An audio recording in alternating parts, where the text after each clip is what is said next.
అందరికీ నమస్కారం. నా పేరు రమ. వెల్కమ్ బ్యాక్ టు కథా సుధాబై రమ. 'నీతో చుంబనమే' 34వ భాగం. రచయిత సునందారాం గారు.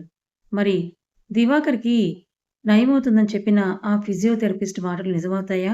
ఒకవేళ దివాకర్‌కి కనుక నయమైతే, ఒక పక్క త్రిపుర గారు, ప్రియ, పరశురామ్ గారితో ఏగుతున్న మధుకి ఇప్పుడు మళ్ళీ ఇతను కూడా తోడవుతాడా? మరి వీళ్ళ నుంచి తనని తాను ఎలా కాపాడుకొని సిద్ధూకి నిజం తెలియజేస్తుంది? ఈరోజు ఎపిసోడ్‌లో ఏం జరగబోతుందో చూద్దాం. బాబు, ఇప్పుడు మా చిన్నబ్బాయికి ఎలా ఉంది నాయనా? ఏమైనా మార్పు కనిపిస్తోందా? చాలా వరకు కనిపిస్తోందండి. ఇలాగే కనుక అతని బాడీ సపోర్ట్ చేస్తే బహుశా అతను కోలుకోవడానికి ఎక్కువ రోజులు పట్టకపోవచ్చు. ఆ ఫిజియోథెరపిస్ట్ మాటలకు సంతోషిస్తూ, చాలా మంచి మాట చెప్పావు నాయనా. త్వరగా నా కొడుకు కోలుకుంటే నీకు కావాల్సినంత డబ్బిస్తాను. త్వరగా ఆ పని చూడు బాబు అని సంతోషంగా ఆ విషయాన్ని కూతురితో చెప్పడానికి వెళ్ళిపోతారు త్రిపుర గారు. వాళ్ళిద్దరి మాటలు విన్న మధు మనసు బాధగా మారితే, ఇప్పుడు వీడు కూడా కోలుకొని వీడి తండ్రితో కలిసి మళ్ళీ ఇంకెన్ని దుర్మార్గాలు చేస్తాడో, నాలాగా ఎంతమందిని తండ్రి లేని పిల్లలుగా చేసి వారి జీవితాల్ని కష్టాల్లోకి నెడతాడో అని బాధగా అనుకుంటూ గదిలోకి వెళ్ళిపోతుంది మధు. ఏంటయ్యా అల్లుడు, ఇన్ని రోజులు ఎక్కడికి పోయావు? ఏమైపోయావు? నువ్వసలు బ్రతికున్నావా లేదా? అనే అనుమానం కూడా వచ్చేలా చేశావు కదయ్యా! ఇంట్లోకొస్తున్న కైలాష్‌ని చూస్తూ అడుగుతారు త్రిపుర. ఏం చెప్పమంటారు అత్తయ్య గారు? నేనేదో చెయ్యాలని వెళ్తే, అక్కడ ఇంకేదో అయ్యి చావు తప్పి కన్ను లొట్టపోయినట్టుగా అయింది నా పరిస్థితి. అవునా! ఇంతకీ అంత పెద్ద ఘనకార్యం ఏం చేసి చచ్చాడో వీడు అని మనసులోనే అనుకుంటూ, అయ్యో! అలాగా! ఇంతకీ ఏమైంది అల్లుడు గారు? అని దీర్ఘాలు తీస్తున్న త్రిపుర వైపు చూసి నీళ్లు నములుతూ, అబ్బే! ఏం లేదులే అత్తయ్య గారు. అవన్నీ జరిగిపోయాయి కదా! జరిగిపోయిన విషయాల గురించి ఇప్పుడెందుకంటూ సోఫాలో సెటిల్ అవుతున్న అల్లుడిని చూసి మూతి తిప్పుకుంటారు త్రిపుర గారు. వీడు చేసేవన్నీ వెధవ పనులని అందరికీ తెలుసు. ఆ విషయం వీడికి కూడా తెలిసినట్టు ఎత్తి చూపిస్తాడు పనికిమాలిన వెధవ. మనసులోనే మరో 4 బూతులు తిట్టుకుంటూనే, అమ్మా! సుమిత్ర, అల్లుడు గారొచ్చారు ఒకసారి రారా అని పిలుస్తారు. తల్లి పిలుపుకు గదిలో అప్పటి వరకు వీడియో కాల్‌లో మనవడిని చూసుకుంటున్న సుమిత్ర గారు కోడలతో నువ్వు బాబు జాగ్రత్తమ్మా అని చెప్పి కాల్ కట్ చేసి బయటకు వెళ్తారు. హాల్‌లో కనిపిస్తున్న కైలాష్‌ని చూసి, ఛీ! ఈ వీధిలో కుక్కలకసలు భయం లేకుండా పోతున్నాయి. ఎప్పుడంటే అప్పుడే ఇంట్లోకి చొరబడి దర్జాగా తిరుగుతున్నాయి. సిగ్గులేని కుక్కలు, పాడు కుక్కలు అని తిడుతూ, ఏంటమ్మా అని తల్లి దగ్గరికి వెళ్లి అడుగుతారు.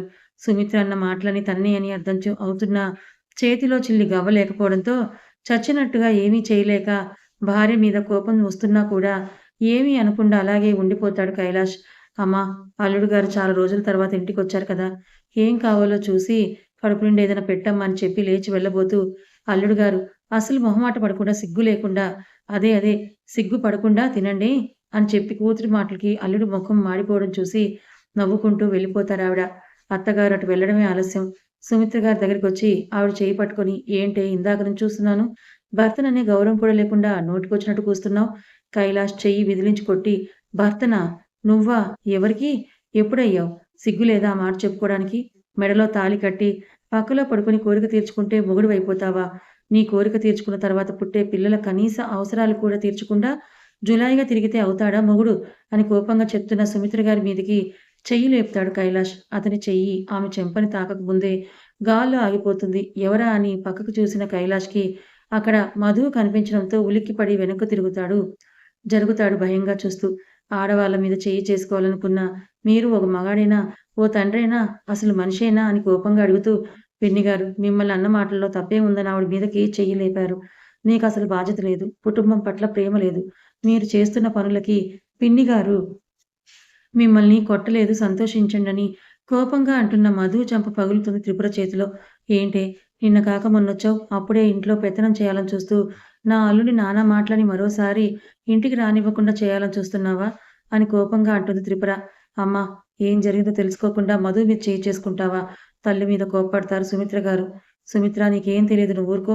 పెద్ద చిన్న మర్యాద లేకుండా ప్రవర్తించే ఇలాంటి వారికి ఇలానే చెప్తేనే బుద్ధొస్తుంది అని మధు వైపు కోపంగా చూస్తూ అల్లుడు గారు మీరు మీ గదిలోకి వెళ్ళండని చెప్పేసి వెళ్ళిపోతుంది.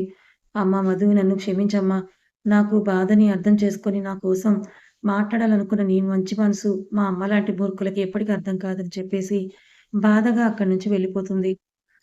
అప్పుడే గుడికి వెళ్ళొస్తున్న సురేఖ గారికి హాల్‌లో ఒంటరిగా నిలబడిన మధు కనిపించగా, మధు ఇదిగో అమ్మ ప్రసాదం అని చేతికివ్వబోతూ ఏడుస్తున్న మధు వైపు చూసి, అమ్మ మధు ఏమైంది తల్లి అని అడుగుతూ ఎర్రగా కమిలిన బుగ్గని చూస్తూ కంగారుగా ఎవరు నిన్ను కొట్టింది అని అడుగుతున్న అత్తగారిని పట్టుకొని ఏడ్చేస్తుంది మధు. మధుని కాసేపు అలా ఉండనిచ్చి ఆమె కన్నీళ్లు తుడుస్తూ "ఏమైంది తల్లి" అని లాలనగా అడుగుతున్న అత్తగారితో జరిగింది చెప్పి "ఎందుకత్తయ్య బామ్మగారికి నేనంటే అంత కోపం.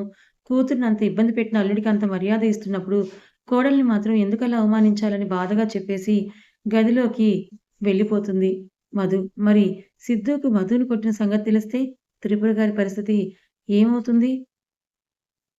ఛ! ఆ రోజు దాన్ని ఎలా అయినా నా సొంతం చేసుకొని అనుభవించాలనుకున్నాను. తీరా కరెక్ట్ టైంకి ఆ మొగుడు పెళ్ళాలొచ్చి ప్లాన్ మొత్తం చెడగొట్టి పెట్టారు. ఈసారి ఎలా అయినా దాన్ని మళ్ళీ నా సొంతం చేసుకునే అవకాశం కోసం చూడాలనుకుంటూ కూర్చున్న కైలాష్ ముందుకు వచ్చి నిలబడతారు సుమిత్ర గారు. సిగ్గు లేకుండా మళ్ళీ ఇక్కడికి ఏం చేయాలనొచ్చారు? వచ్చి రావడంతోనే మహాలక్ష్మి లాంటి మధు కంట కన్నీరు పెట్టించేలా చేశారు. ఏంటే ఊరుకుంటుంటే నోరులేస్తోంది ఈ మధ్య బాగా? సుమిత్ర గారి గొంతు పట్టుకుంటూ అడుగుతాడు కైలాష్. కైలాష్ చేతికి విదిలించి కొట్టి, అత్తగారింట్లో ఊరికే పడి తినడానికే వచ్చే మీలాంటి వారిని చూస్తే మిమ్మల్ని కట్టుకున్న మాకు నోరు లెగవకుండా ఎలా ఉంటుంది? ఏయ్! ఏంటే ఊరికే వాగుతున్నావు? ఛీ! ఊరుకోండింక. ఇప్పుడు మీరింటికొచ్చిన తర్వాత జరిగిన గొడవ గురించి మీ కారణంగా అమ్మ మధుపై చెయ్యి చేసుకుందనే విషయం కనుక సిద్ధూకి తెలిస్తే ఇకపై మిమ్మల్ని ఇంట్లోకి కూడా అడుగుపెట్టనివ్వడు. చూస్తూ ఉండండి. కోపంగా చెప్పి బయటకు వెళ్ళిపోతారు సుమిత్ర గారు. సుమిత్ర గారి మాటల్లో కూడా నిజం ఉండడంతో కాస్త కంగారు పడినా తనని సమర్థించడానికి ఇంట్లో అత్తగారు ఎలాగో ఉండనే ఉన్నారు కదా! అనే ధైర్యంతో డబ్బులు ఎవరి దగ్గర నుంచి ఎలా రాబట్టాలో అర్థం కాక ఆలోచిస్తూ ఉండిపోతాడు కైలాష్. సిద్ధూ గారు మీరు ఫ్రెష్ అయ్యి రండి. నేను కిందకి వెళ్లి భోజనాల ఏర్పాట్లు చూస్తానని వెళ్ళబోతూ ఉన్న మధు చెయ్యి పట్టుకొని ఆపిన సిద్ధు నీతో మాట్లాడాలి ఇలా వచ్చి కూర్చో అని మధుని బెడ్‌పై కూర్చోబెడతాడు. అయ్యో! సిద్ధూ గారు వచ్చాక చెప్పొచ్చు కదా! ఇప్పుడు నేను భోజనానికి ఏర్పాటు చేయాలి.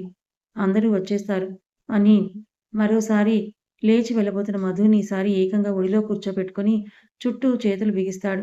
దాంతో చేసేదేమీ లేక కోపంగా సిద్ధూ వైపు చూసి తన వైపే చూస్తున్న అతని చూపులకు చిన్నగా నవ్వుతూ మెడలో దండలా చెయ్యి వేసిన మధు చెప్పండి అంటుంది. రేపటినుంచి నువ్వు కూడా ఆఫీస్‌కొస్తున్నావు. దానికి కావాల్సిన ఫార్మాలిటీస్ అన్నీ పూర్తి చేశాను. మిసెస్ మధు సిద్ధు మాటలకు ఆశ్చర్యపోతూ అదేంటి సిద్ధు గారు మీ తాతయ్య గారు అందుకు ఒప్పుకున్నారా? ఆశ్చర్యంగా అడుగుతుంది మధు. నువ్వు నీ మొగుడు గురించి తక్కువ అంచనా వేస్తున్నావోయ్! ఈ సిద్ధు ఏదైనా అనుకుంటే ఖచ్చితంగా సాధించి తీరుతాడు. తాతయ్యతో చెప్పాను. ఒకవేళ ఆయనకిష్టం లేకపోతే నేనే వేరేగా కొత్త కంపెనీ ఒకటి పెట్టి దానికి నిన్నే సీఈఓని చేసి నేను మన కంపెనీని చూసుకుంటాను తాతయ్య అని. ఇక అంతే తాతయ్య దెబ్బకి ఒప్పుకోక తప్పలేదు. సిద్ధు గారు ఒక్క మాట అడగనా? అడగండి మధు గారు. మధు ముక్కుపై రాస్తూ అడుగుతాడు. నా కోసం ఇలాగే ఎప్పుడూ స్టాండ్ తీసుకొని నన్ను సపోర్ట్ చేస్తూ నా వెంటే మీరుంటారా? మధు వైపే కళ్ళు చిట్లించి చూస్తూ ఏంటో ఇవాళ కొత్తగా మాట్లాడుతున్నావు? ఈ సిద్ధు ఎప్పుడు మధు వెన్నంటే ఉండే పాదదాసుడని నీకు తెలీదా? అబ్బా! సిద్ధు గారు నేను సీరియస్‌గా అడుగుతున్నాను. నేను కూడా సీరియస్‌గానే చెప్తున్నానోయ్. సరే కానీ తమరు నన్ను వదిలితే నేను కిందకి వెళ్లి భోజనాల ఏర్పాట్లు చూడాలి. లేదంటే బామ్మగారు కోప్పడతారని చెప్పి పైకి లేవబోతున్న మధు చేయి పట్టుకొని మరోసారి లాగడంతో అబ్బా! ఏంటి సిద్ధు గారు వదలండని చెప్తున్నాను కదా! అంటున్న మధుని తల పక్కకి తిప్పి బుగ్గ ఏంటి అలా ఎర్రగా పొంగి కనిపిస్తోంది ఏమైంది? సీరియస్‌గా అడుగుతాడు సిద్ధు. సిద్ధు మాటలకి కంగారు పడుతూ అదా! అది ఏమి లేదు సిద్ధు గారు. ఏదో స్కిన్‌కి ర్యాషెస్ రావడం వల్ల అలా ఎర్రగా కనిపిస్తుందంతే. పక్కకి చూస్తూ చెప్తున్న మధు తలని తన వైపుకు తిప్పుకొని సూటిగా కళ్ళల్లోకే చూసిన సిద్ధు ఇప్పుడు నిజం చెప్పని అడగడంతో ఏమీ లేదు అని చెప్పాను కదా! వదలండని సిద్ధు ఒడిలో నుంచి లేచి బయటకు వెళ్ళిపోతుంది మధు. వెళ్తున్న మధునే చూస్తున్న సిద్ధు ఆలోచనలో పడతాడు. మెల్లిగా కోలుకుంటున్న దివాకర్‌ని చూసి సంతోషిస్తూ అతనికి ఇవ్వవలసిన దానికంటే పెద్ద మొత్తాన్ని చెప్తాడు పరశురాం. చూడు ఇలానే నా కొడుక్కి ట్రీట్‌మెంట్ చేసి మరో నెల రోజుల్లోగా మా అబ్బాయి లేచి తిరిగేలా చేస్తే నువ్వు ఊహించలేనంత డబ్బుని నీ చేతుల్లో పెడతానని చెప్పి వెళ్ళిపోతున్న పరశురాంని చూస్తున్న ఆ ఫిజీషియన్ కళ్ళల్లో మెరుపులు. అప్పటికతను వాడుతున్న మెడిసిన్స్ వాడవలసిన దానికంటే ఎక్కువ పవర్‌ని వాడుతున్న అతను మరి కాస్త డోస్ పెంచాలని నిర్ణయించుకుంటూ దివాకర్‌ని వాకింగ్ కోసం తీసుకెళ్తాడు. అప్పటి వరకు చలనం లేని కాళ్ళల్లో స్పర్శ తెలుస్తుంటే మెల్లిగా నడిపించడం మొదలుపెడతాడతను. దివాకర్ తనంతట అతనుగా నడవలేకపోయినా వాకర్ సహాయంతో చుట్టూ కడ్డీలనమర్చిన థ్రెడ్ స్టాండ్‌పై నిలబెట్టి మొదట నిలబడగేలాగా చేసి ఇప్పుడు ఒక్కో అడుగు కష్టంగా వేయడానికి ట్రై చేస్తున్నాడు. సపోర్ట్ ఇస్తూ. తన బాధ్యతకి పూర్తి న్యాయం జరిగేలా చూస్తాడు ఆ ఫిజీషియన్. ఇదంతా ఓవైపు గమనిస్తున్న సురేఖ గారికి దేవుడు ఇప్పుడు వీడికి కాళ్ళిచ్చి మరిన్ని ఘోరాలు చేసేలా సహాయం చేస్తున్నాడు. అంతే కదా! ఎప్పుడు దేవుడు చేసే పని మంచివారికి కష్టాలనిస్తూ ఇలాంటి పాపాత్ములకి అనుకూలంగా ఉంటాడని దేవుడిపై కోపం తెచ్చుకొని బాధపడతారు. ఇక మధు మాత్రం రోజు రోజుకి కోలుకుంటున్న దివాకర్‌ని గమనిస్తున్నా పట్టించుకోనట్టుగా ఉండిపోతుంది. కారణం ఆ దేవుడిప్పుడు మంచి వాళ్ళకి అన్యాయం చేయడని నమ్మకం. మరి అత్తాకోడళ్ళలో ఎవరి నమ్మకం గెలుస్తుందో చూడాలి. తాతయ్య, మధు గురించి మీకు చెప్పిన విషయం ఏం ఆలోచించారు? తింటున్న పరశురాం గొంతుకి ఈసారి ఏది అడ్డం పడకపోయినా పడినట్టుగా నటిస్తూ నీళ్లు తాగిన ఆయన, ఈ విషయం గురించి తర్వాత మాట్లాడుకుందాం నాన్న. అవునురా మనవడా! తినేటప్పుడు మాట్లాడకూడదు. ముందు తినండి. తర్వాత ఇద్దరు తాత, మనవళ్ళిద్దరూ కలిసి తీరిగ్గా మాట్లాడుకుందురు. మధు వైపే కోపంగా చూస్తూ చెప్పి, అయినా ఆడవాళ్ళని ఉద్యోగాలకు పంపే అలవాటు మన ఇంటా వంట లేదని చెప్పిన తర్వాత కూడా అదే మాట మాట్లాడుతున్నాడు నా మనవడు. ఇప్పటి కాలం పిల్లలకు పెద్దాళ్ళ మాటంటే లెక్కలేదు. పెళ్ళాం మాటల్ని జవదాటే అలవాటు లేదని సిద్ధూకి చురకంటించి చోద్యం చూస్తారు త్రిపుర. నానమ్మ మాటల్ని సైలెంట్‌గా విని ఊరుకున్న సిద్ధు అందరి భోజనాలయ్యాక గదికి వెళ్ళబోతున్న నానమ్మతో, అయితే ఇంటి కోడళ్ళ మీద అల్లుడిని వెనకేసుకొస్తూ చెయ్యి చేసుకునే అలవాటుందా నానమ్మ మీ పెద్దలకి?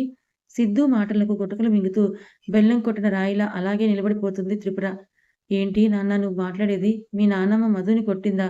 కోపంగా అడుగుతున్న పరశురాం కళ్ళల్లో మెరుపులు. మధు సురేఖల దృష్టిని దాటిపో. అమ్మా! ఏంటి నువ్వు చేసిన పని? చిన్నపిల్ల మీద చేయి చేసుకుంటావా? అది కూడా విలువలేని మనుషుల కోసం. కైలాష్ వైపే చూస్తూ చెప్తారు మనోహర్ గారు. కొడుకు మాట, భర్త మాటలకి కొద్దిగా వెనక్కి తగ్గిన త్రిపుర కోడళ్ళ ముందు బింకం ప్రదర్శిస్తూ, నేనేం ఊరికే నీ పెళ్ళాం మీద చేయి చేసుకోలేదు నాయనా. పెద్దదాన్నని కూడా చూడకుండా నన్ను నానా మాటలు అంది నీ ముద్దుల పెళ్ళాం.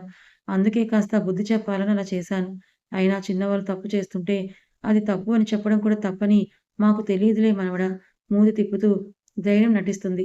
చిన్నవాళ్ళు తప్పు చేస్తే దానికి సర్ది చెప్పాలి గానీ, పెద్దవాళ్ళు చేస్తున్న తప్పుని వాళ్ళకి తెలిసేలా చేస్తున్నప్పుడు వాళ్ళపై చేయి చేసుకోవడం పెద్దవాళ్ళకి మంచి పని కాదు కదా నాయనమ్మ. సిద్ధు మాటలకి గొంతులో పచ్చి వెలక్కాయ పడినట్టుగా అనిపించడంతో, ఓహో! అయితే ఇప్పుడు నీ పెళ్ళాం మంచిది. మంచి మాటలు చెప్పేదంటావు. నేను మాత్రం వయసు పెరిగినా బుద్ధి లేని దాన్నంటావు అంతేనా? త్రిపుర మాటలకు అజయ్ చప్పట్లు కొడుతూ, నిజాలను ఒప్పుకోవడం ఎవరైనా మిమ్మల్ని చూసే నేర్చుకోవాలి అమ్మమ్మగారు అని చెప్పి త్రిపుర గారి కోపపు చూపులకు బలవుతాడు. అంటే మీరు చెప్పేవన్నీ నిజాలని చెప్పడం నా ఉద్దేశం అమ్మమ్మగారు. ఇంకేం కాదని కవర్ చేయాలని చూస్తూ ఆద్య చేతికిచ్చుళ్ళకు బలవుతాడు మరో పక్క. బుద్ధికి, తెలివికి తేడా ఉందినంటున్నాను నానమ్మ. కొంతమందికి వయసొచ్చినా బుద్ధుండదు. మరి కొంతమందికి వయసు మించిన తెలివితేటలుంటాయి. నా భార్య అందులో రెండో కోవకు చెందింది. మరోసారి ఎవరి కోసమో, ఎవరికి మర్యాదలు చేయలేదనో, లేదా మర్యాదలో లోటొచ్చిందనో నా భార్యపై చేయి చేసుకుంటే, మర్యాద తీసుకునేవారికి మరోసారి ఆ మర్యాదలు తీసుకోవాల్సిన అవసరం లేకుండా చేస్తాను. ఇచ్చేవారికి ఆ అవసరం లేకుండా చేస్తానని కోపంగా చెప్పి, మధు చేయి పట్టుకొని పైకి తీసుకెళ్ళిపోతాడు సిద్ధు. సిద్ధు మాటలకి అజయ్ అయోమయంగా ముఖం పెట్టి, ఒసేయ్ రాక్షసి! ఇప్పుడు మీ అన్నగాడు ఏం చెప్పాడే? అర్థమైనట్టుగా ఉంది కానీ, కాలేదు. రేయ్! ముందు నా నడుముని పిసికే ప్రోగ్రాం అవ్వకపోతే నీ పీక పిసుకుతా అని చెప్పి, ఏం లేదు. మా అన్నయ్య మామయ్యని ఇండైరెక్ట్‌గా చంపేస్తానని చెప్తున్నాడని అజయ్ నోరు తెరుచుకునేలా చేసి, నవ్వుకుంటూ వెళ్ళిపోయింది ఆద్య. కథ ఇంకా ఉంది.